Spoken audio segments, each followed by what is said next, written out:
that we recorded where I was going to practice when Dome was still together. Mm-hmm.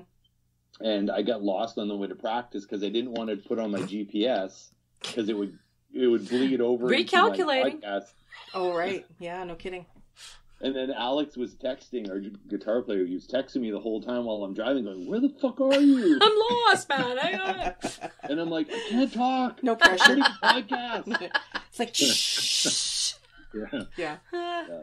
Those are fun ones. They're fun, though. Do you guys edit much? Like, do you kind of just let it go, or? No, we do editing. Yeah. Like whenever we're sick or something, like I'll always look for the spikes in there, or one of us is coughing or something, and Yeah. Oh, I know about that. She always says, "Oh, I'll edit that part out," but half the time. Oh no, I do. I am getting better, sometimes. but I was so sick this week. I must have. Oh yeah. The editing of the coughs, yeah. like crap. No, Anyway. Oh, it's really time consuming. Yeah, to do that. Can be.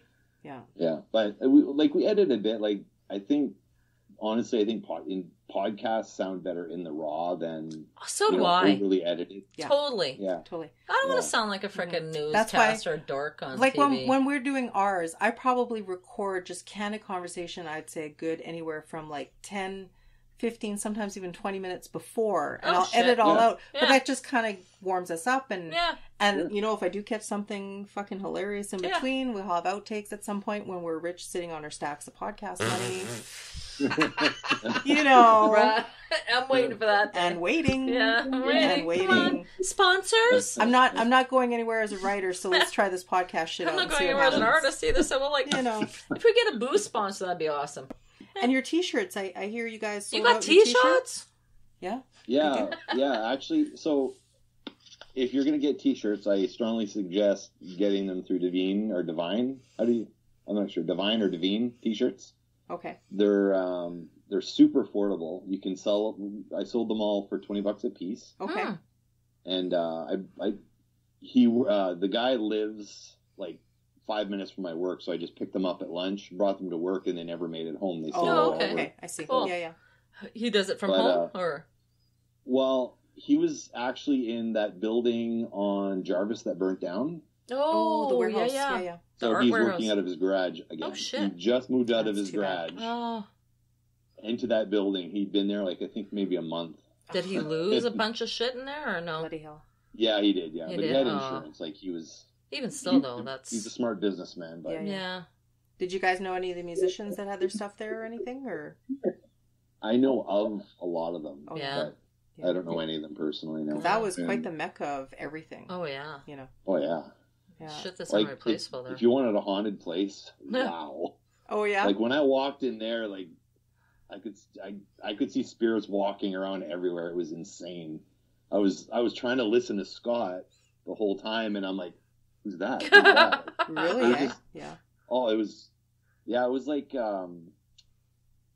when it's like foggy outside, like really humid, and you're having trouble breathing. Mm-hmm. You know what I mean? Like Fucking it just foggy. She looks at me foggy. Mm-hmm. Yeah, I know. Yeah, so it was like that in there. Like I kept blinking my eyes, and my breaths were like, like it was freaky. Really? It was oh yeah. God. Huh. And I'm like most people don't know I can see stuff, so I was like just trying to shut my app and not say anything. Yeah. But I'm like the whole time I'm like I want to play in here a little bit. I'm like that too. When it's a really cool place and stuff, and I just get that certain Just vibe. Wander around. I'll wander around. I'm like, hey, can I check out the basement? Yeah. And it's like, what? It's like, well, why would you want to do that? Yeah. Oh, it's cool. On our last episode of Get the Fuck Out of Our House, which is sort of like an installment we'll do every now and then when we get brave enough souls that'll come forward and says, yeah, I live in a haunted house, or I've lived, and they've got some really bizarre, freaky, true ass stories. This one girl who lives actually just down the way from Sher, as we found out, I went to go interview her at her business. Now, I knew her house was haunted by a little boy, actually, who died next door. Garage, and we're still, but that house was built like in 70-something? Yeah, so I can't get a lot of details yet. I'm still working on it. But anyway, long and short of it, I go to interview this girl at her business, and I didn't know her business had spirits in it, like had a known ghost by several people reported. And as I'm talking to her, and we got Cher on the phone, so that way she's included, and we're talking and stuff, and she told me a little bit about her place of work, and usually when I'm open and I was relaxed, because I was open because I knew that we're talking about her house, not realizing that her store was haunted. Mm-hmm. And then I'm sitting there, and I shit you not, and I had my Giving Up the Ghost t-shirt on that has the logo on the back that Sher made for us. And I could feel something picking, you know how somebody's picking hairs off your shirt and they kind of grab onto the shirt? I felt that randomly all around the logo, like I'm freaking the ghost out, like, what is this shit? And it was picking around my shirt, and I'm like, something's touching me. Yeah, I know. I'm on the phone with her. Something's touching me. I don't mean to interrupt. And then I'm like, touching my and back. like how your mom would, you know, make that declaration. Sometimes I'll do that too. I was like, it's like, okay, I'm okay. Like, I'm okay. Like, I'm not harmful. You know, like, it's okay. And then after a while, it left me alone. But it's that same feel, you know, just like, Anyway, but creepy feel. Yeah, it was kind of freaky, kind of cool, kind of freaky. So. Kind of cool, kind of freaky. Anyway, we totally swung that around 360 back to the ghost thing again, didn't we? Yeah, here we go. We tend to do that because we're all about the ghost. We wander. There's the Ouija thing that back when we first moved here. You didn't Ouija, did you? Not me. Oh, okay. You did. Did you? What? You Ouija'd? You played with the Ouija. You look like the kind that would play with the Ouija board, didn't you? Yeah, I played with Ouija. Sean, Jesus Christ. I was an idiot. I didn't know what I was doing. I know what I'm doing now. And now they follow you around everywhere, and that's what you get. There you go. See? No, anyway. Just saying. I'll tell you about the latcher the latcher problem I had. But go ahead, Todd. What about the Ouija? Well, no, because I remember when we had moved from Shediac to here in the new house, and we had some people over, and they had the Ouija board out, and you guys were doing the whole thing around, and all of a sudden you guys felt this really cold breeze or something over your hand. Yeah. And this was in the fall, so the air wasn't on, the heat wasn't on, there was nothing on really. No. And you went over there, and I shit you not, I put my hand over their hand, and I could feel the cold. And you could feel it? Ooh. Yeah, it was weird. Shit. It's not like it's coming from a human body either. It's not like you can emanate cold out of your body, right? No, I mean, and even if you blew, it wouldn't be cold. No. Not like that, no. No. But yeah, it was eerie. That was my only experience with a Ouija board, I think. Yeah. I kind of try to stay clear. No, I never Ouija. Good job, Todd. Good job. Yeah, Todd's the smart one. Like I said, he's the wise one. Well, he's the sensible brother. I mean, you know, like I've accidentally played with one too when I was younger, and then I had some bad shit happen. You just fell on it, right? Yeah, I won't touch that ever again. And that was a long time ago. I actually haven't used one. I've just made a few. Okay, so what about this whole thing with the Ouija board that you're never supposed to give it away? Like, is there credence to that at all? Oh no, you're supposed to give it away. Don't burn it. Don't burn it. Don't bury it. No, you're supposed to bury it. Really? I thought you had to give it away. No, bury it or give it away. Oh, okay. Hey, because I had a Ouija board when I lived in Montreal.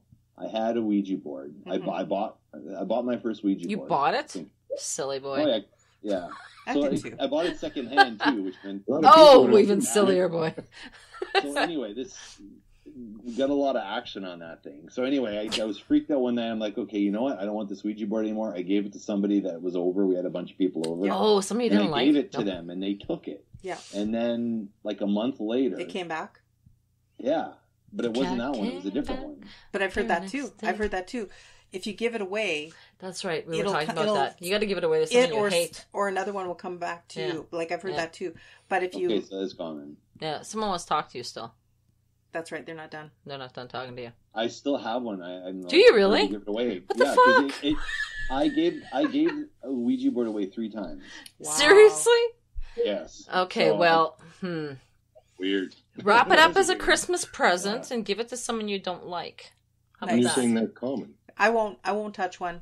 Well, mind you, I have 2 little ones in my house, and I've made a few. See, now she makes Ouija boards just for the hell of it, so I don't know if that has any bearing. You're not Hasbro, but at the same time, you're not the devil. No. So why is Hasbro selling these things? I've always wondered about that. I don't know. Like, weird. It's funny. What are you doing? Yeah, I know. It's a kid's game. You know, we'd like to, again, like with all our topics, we want to keep coming back, and as we get more information, like we have more information now on the Hamilton House, we have more information on the Fort Garry Hotel, so, you know, we'll come back and gather stories and stuff, and like even Ouija boards. Like there is actually the Talking Board Society down in the States, and it's a big group of people. I would kill to have one of them, and they do give interviews. So I'd love to go back to that topic and have them, and even talk to somebody who's playing a Ouija board. Maybe Ouija was Ouija coined by Hasbro? No, it was. Previously. No. That's an old name. Yeah. Really? Yeah, well, because talking board was predates the Ouija, though, right? It does. Yeah. I guess they just thought it'd be a fun parlor trick toy, right? Because everyone did that weird shit then. Though, so. And I think that's what it was, because like the couples in the parlor, they'd be playing it in the dark, right? And then they get to touch each other's hand. That's what I've heard, right? Because back in the day, when you're courting and stuff, and, oh my God, I touched her hand, and I saw her ankle. What's that? Here's the question. Sure. Okay, there's religion and there's spirituality. Mm-hmm. Now, I believe that spiritually. Now, Hasbro making these games, obviously, it's pieces of wood, board, chips, glue, all this stuff. It's just a means to, I guess... It's like a tool, right? Basically a tool. But when everyone gets together in that state of mind, in that mindset of what you're doing, that is what the spirituality, I think, is linking everyone together. Sure.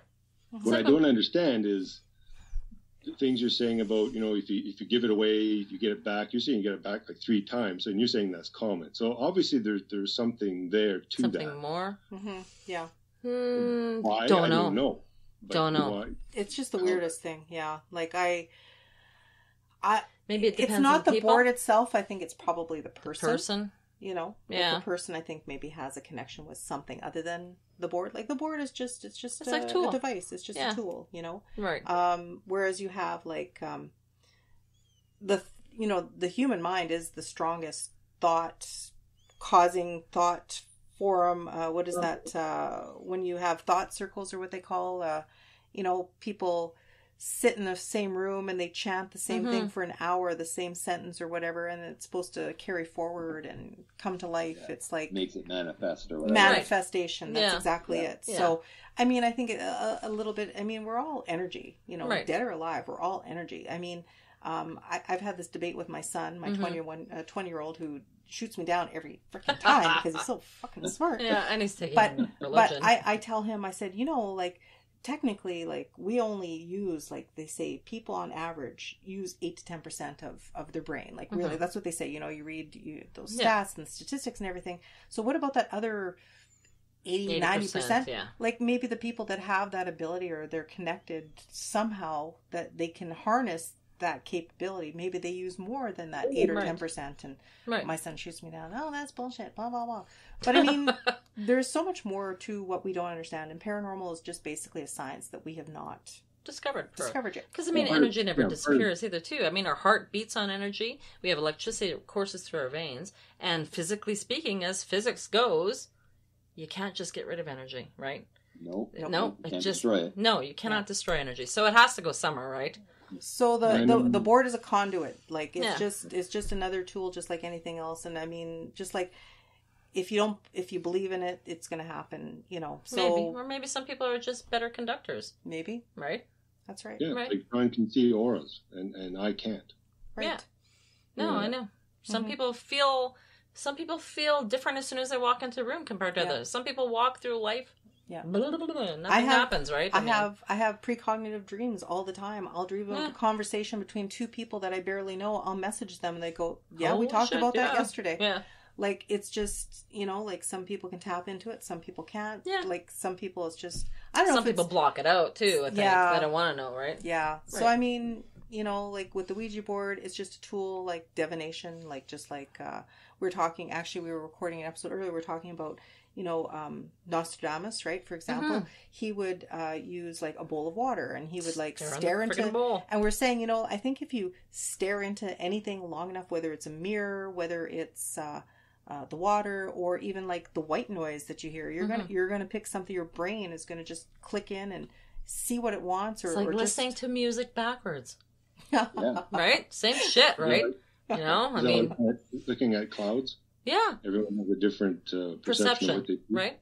Everyone's perception is totally different, but there's no way to know, right? Exactly. Yeah, and maybe some people have a better perception because they have some innate quality about them that makes them pick up more information than the rest of the world does, right?